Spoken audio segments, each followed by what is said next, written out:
ओम नमो भगवते वासुदेवाय। द्वितीय अध्याय। हिरण्यकश्यपु असुर भाई मरणे खेद भर ज्ञाति मानंकु कला शांत। द्वितीय अध्याय चरित। नारद उवाच कहन्ति ब्रह्मांक नंदन राजन सावधाने शुण। असुर कूले जात होई जय विजय बेनी भाई हिरण्य हिरण्याक्ष वीर तपे तोषिले वेदवर। तिनी भुवने मोहाते जे असुर बळ घेनी राजे हिरण्य कश्यप असुर बळे हो इला राजेश्वर लोक विप्लव भयंकर त्रासेक पीले सुर नर तार अनुज हिरण्याक्ष गदा संग्रामे महादक्ष देव मनुष्य तार तुले गदा संग्रामे भाजी गले एबेनी लोक जिणी बळे विजय कला से पाताळे बरुणपुरे जाई मिली प्रचंड गदा ऊर्ध्वे तोळी बइला मते युद्ध दिय गोविंद नहिले पाताळे न थाओ गोविंद मोर ए पाताळ भुवन गोविंद एमंत गला केते दिन गोविंद यज्ञ बराह रूपे हरि गोविंद दंताग्रे धरणी उद्धरी गोविंद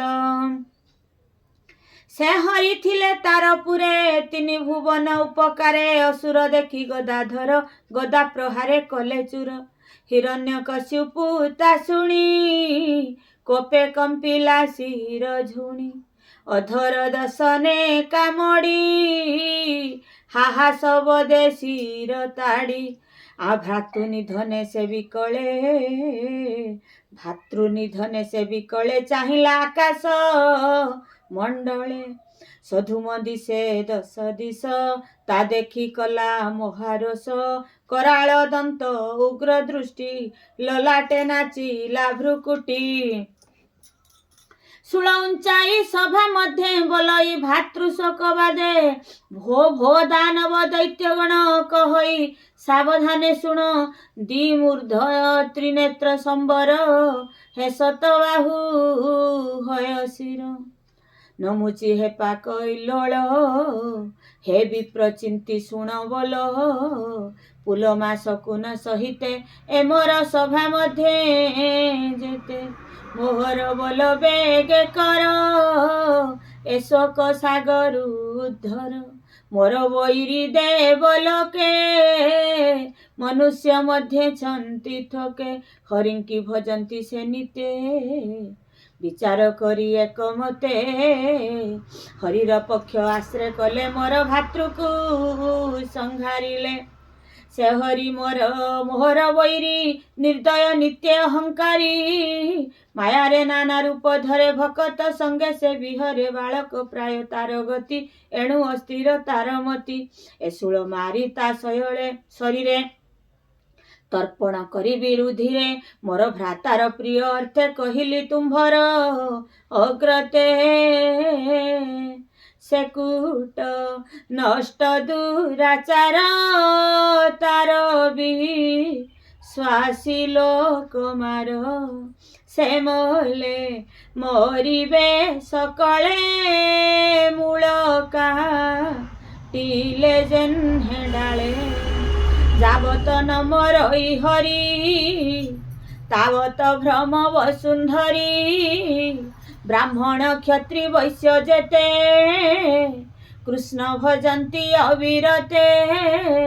तपस्वी जन बेगे मार यज्ञर अग्निनाश कर स्वाध्याय अग्निव्रती जेते ताहांकु मार विरते से धर्म क्रिया मूल हरि से जाई तांको देहे पुरी ऋषि देवता पितृगणे जेथांती धर्म परायणे गुरु ब्राह्मण जहि तहि वेद पठने मंत्र ध्याई आश्रम क्रिया जहि पाओ बेगे विनाशी अग्नि दियो एमंत राजा आज्ञा पाई असुर गले सहज होई स्वभावे असुर निर्दय गोविंद प्राणी मारणे बड़ प्रिय गोविंद तक्षणे पशिपुर ग्रामे गोविंद गिरिवनस्ते क्षेत्राश्रमे गोविंद खेट खरबर नाना स्थाने ऋषि आश्रम तपवने गुरु ब्राह्मण यज्ञ स्थान अनले दहिले तक्षण आख नित्र घनी महासुरे भेदिले प्रकार गोपरे जीविका वृक्ष जेते थिले परशु हस्ते ता छेदिले एमंते राजार आदेशे धर्म नासिले मोहार से निरते प्राणी नाश कले देवे आकाशु पळाइले लुचिले बनगिरी द्रोणे जेन्हे कानने पशुगणे एमंत प्राणी नाश करी भातृमरणे शोक करी भाईर प्रेत कार्य कला अनेक अन्न दान देला तर्पण श्राद्ध कर्म सारी भातृपुत्रंकु कोळे धरी तक्षणे अंतपुरे जाई श्रुहृद सुरंकुराई शकुनि संबर दृष्टि कह भूत संतापन जे ब्रुक जे काळ नीर महानाभ हीर हरित श्मश्रु भैरव ए उत्कट विकच वसाई अनुज पत्नी की डकाई ताहार नामे रुषा भानु स्वामी मरणे महामन्यु माता संगते ताकु आणी बसाई कहे मंजुवाणी हिरण्यकशिपु वाच हे माता वधु पुत्रे सुण संसार मायार भियाण मृत प्राणी की न सुमरी ए जीवनु हई काहारी वीर मारण रिपु मुखे लभे अक्षय सर्व सुखे तार मरण चिंता नहीं स्वर्गे बसिला मोर भाई ए भव संसार सागर प्राणी क्रीडार मंदिर ए भवे किछि स्थिर नोहे गोविंद पथे पथु की जन प्राय गोविंद जल छत्र रे प्राणी जेन्हे गोविंद श्रमे मिलंती जल पाने गोविंद बसिण जल पान करी तहु चलंती श्रम सारी से जेन्हे नुहई कहार संसार घटे सेहि पर उपाधि वस्तु नाश जाई आत्मा केबे हे न मरई आत्मा नित्य सर्वगत अव्यय शुद्ध गुण सत्व सर्वज्ञ सर्व परे रहे आत्मा रूप वहे वृक्षर छाई जले थिले से जल पवने चलिले वृक्ष चलिला प्राय दिशे से जन्हे उदके नमीसे बालके क्रीड़ा रे घुरंती भ्रमीण भूमि रे पड़ंती चाहते घुरई संसार एमंते माया क्रीड़ा घर एणु ए भ्रम गुण दोषे मन न कर भय त्रासे अदेह होइण देहवंत अज्ञानी जनकर मत अर्जिला कर्म फल बळे प्राणी भ्रमंती मोहितळे संसार संजोग विगळे विजोगे शोक हरस बेनी मार्गे एंते इतिहास कही सुण जननी मन देई पूर्वे जे प्रेत बंधु तुले जेबा संवाद जमकुल तुले सुण जननी मन तो से कथा उसिनर देशे सुजज्ञ नामे राजा थिला शत्रु संग्रामे प्राण देला ता सुनी तार ज्ञाती जने मिलिले मृत पिंड स्थान देखिले राजार शरीर रुधिरे धूलिरे धूसर रत्न कवच खंड खंड विभ्रम अलंकार पिंड शिरे विच्छिन्न कलेवर शयन श्मशान भूमिर विवर्ण केश तार मुंडे बहेरु धीर धारा तुंडे ललाटे लुचिछि लोचन अधर कामड़े दशन रजे कुंठित ना साद्वार छीर्ण आयुध भुज तार हेमंते मिली ता समीपे कामिनी गण शोकतापे बंधु बांधव तुले जाई कांदंती तार मुख चाही भनाथ तोहर मरणे तोर सकल बंधु गणे जीवन थाऊ आंभे मोलु विधि हेमंत भिआइलु हृदय बेनी कर ताड़ी कांदंती मोहि तले पड़ी चरण पुण पुण धरी उच्चे कांदंती तार नारी चरणे सिंची अश्रु जल लोतके मिश्रित कज्जल कुच कुंकुम अश्रु जले पड़ई राजा पाद तले केशवसन असंभाळ शुभे रोदन महागोल हाहाद इवतु निर्दय दूरे छे दिलु आंभ स्नेह अदृष्ट अचिंतित कर्म भियाई कलु मति भ्रम पूर्वे आंभंकु सुख देलु एते निष्ठुर किंपा हेलु पुणी राजार पाद धरी उच्चे कांदंती तार नारी आंभर प्राणनाथ तुही मुहूर्ते तो मुख न चाही केमंते धरिबु जीवन दिशई दश दिग शून्य कह केवण दिगे जीवु तो बिन शरीर दहिबु हेमंत पति पाद धरी उच्चे रोदंती सर्वनारी दहन करी न दियंती दुखे रहिले ग्रोत ज्ञांती हेमंते रवि अस्त गला घोर तिमिर आच्छादिला अतिरोदन तांक देखी समन भुवन उपेखी शोक निवारे इच्छा करी जम बालक रूप धरी मिलिल तांक सन्निधाने कहंती कोमल वचने जम उवाच आहे अद्भुत कथा देख ए सर्वे बयसे अधिक बालक प्राय न जानती अज्ञाने रोद न करती जे प्राणी तहु आसीथिला कर्म संगते करी खेला तही की गला कर्म अंते जानी न जानती केमंते कर्मर तुले रहे देही कर्म सरिले के बारही जहु आइला ता न जानी देह को नित्य प्राय मणि अंते जही की प्राणी जीव एहा न जाने ब्रह्मा शिव संसार मध्ये देह वही हो साधु जने बालक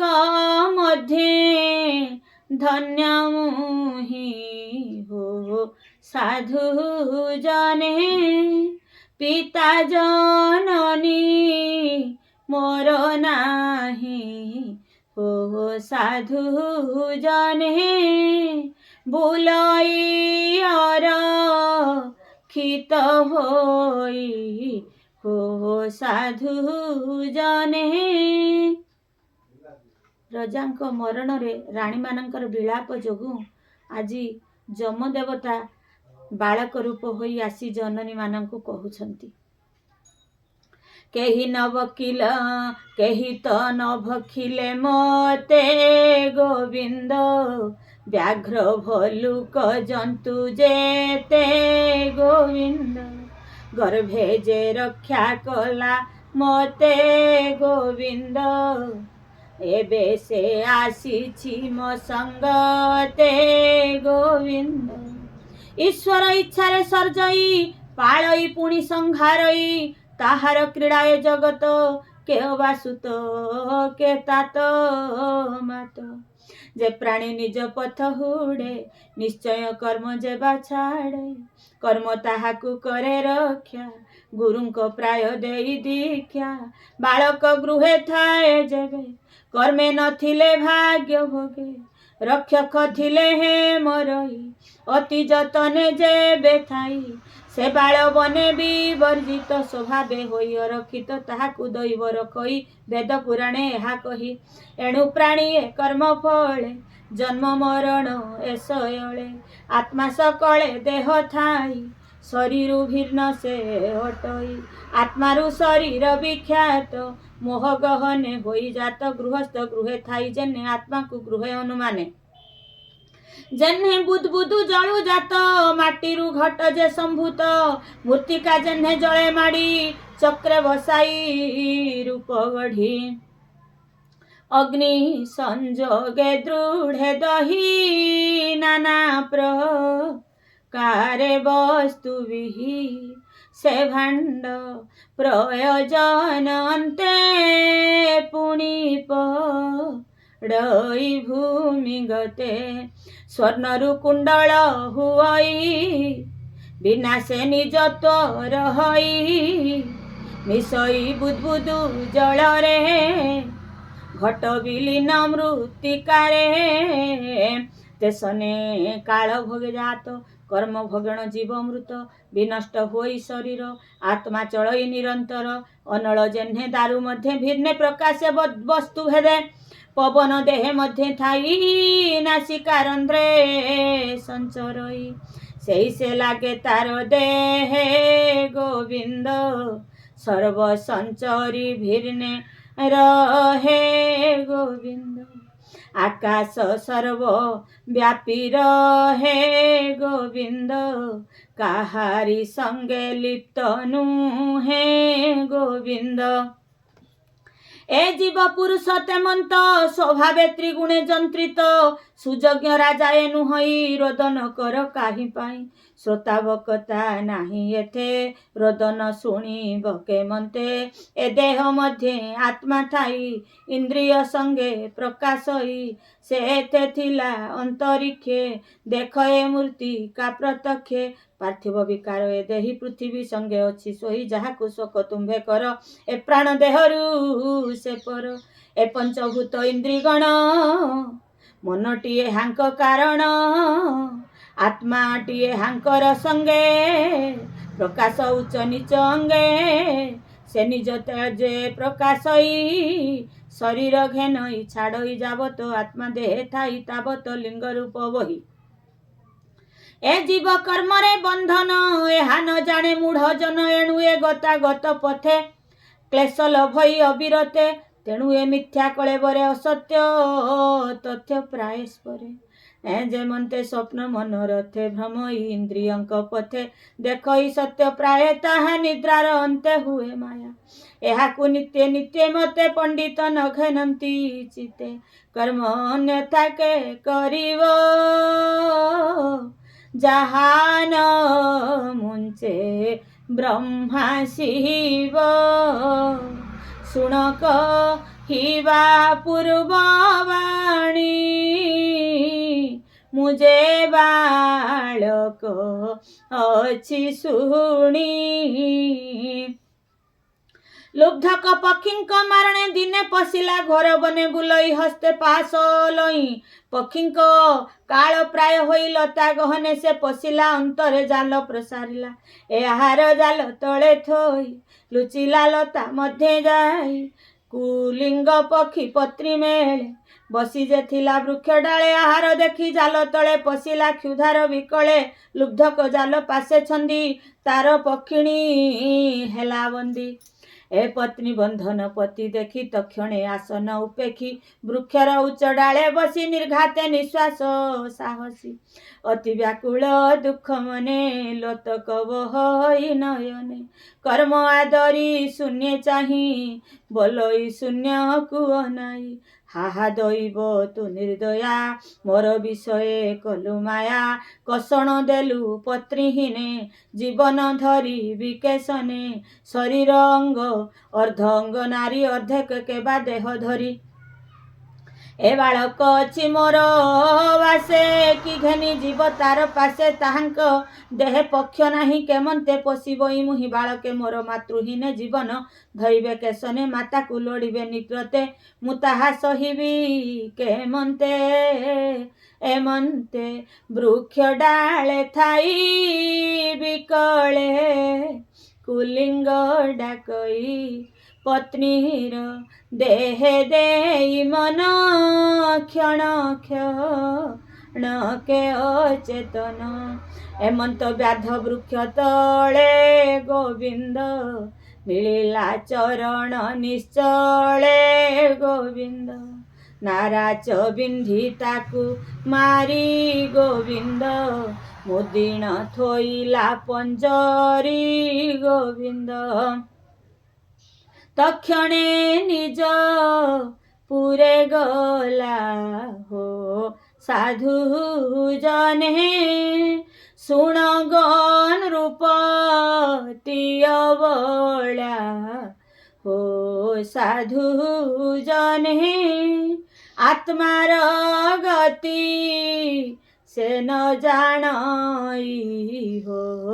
साधु जने सुजने सुण मन देई हो साधु जने सते वर्ष एही ठावे गोविंद रोदन करुथिब जेबे गोविंद तेबे कि उठिब शरीर गोविंद ये ज्ञान बुड़िला तुम्भर गोविंद हिरण्यकशिपु पाच बालक वचन एमंते शुणी सकल एक चित्ते माया छाड़िले ज्ञान पाई उठिले कुआरे चाहे हे बोलंती मिथ्या हे संसार अनित्य जीवन शरीर जमए उपदेश देला तक्षणे अंतर ध्याने गला तहु से ज्ञाति कुत्र मेले राजार प्रेत कार्य कले एणु मो अनुज मरणे शोक विचार कि कारणे मंत माया ए संसार के निज के बा अछि पर नारद वाच मंत पुत्र कथा शुणी कथा शोक छाड़िला राजमाता पुत्र बधुर शांति करी तत्वचने मने धरी दीति छाड़िला पुत्र शोक ब्रह्मरे निवेशी विवेक कहई दास जगन्नाथ सप्तम स्कंदे भागवत नारद मुनि अनुरागे कहिले धर्म सुत आगे ए वाणी तत्व ज्ञान सार शुणी संसारु प्राणीतर इति श्रीमद् महाभागवते महापुराणे पारमहंस संहितायां सप्तम स्कंदे द्वितीय शोकापयनं नाम द्वितीय अध्याय।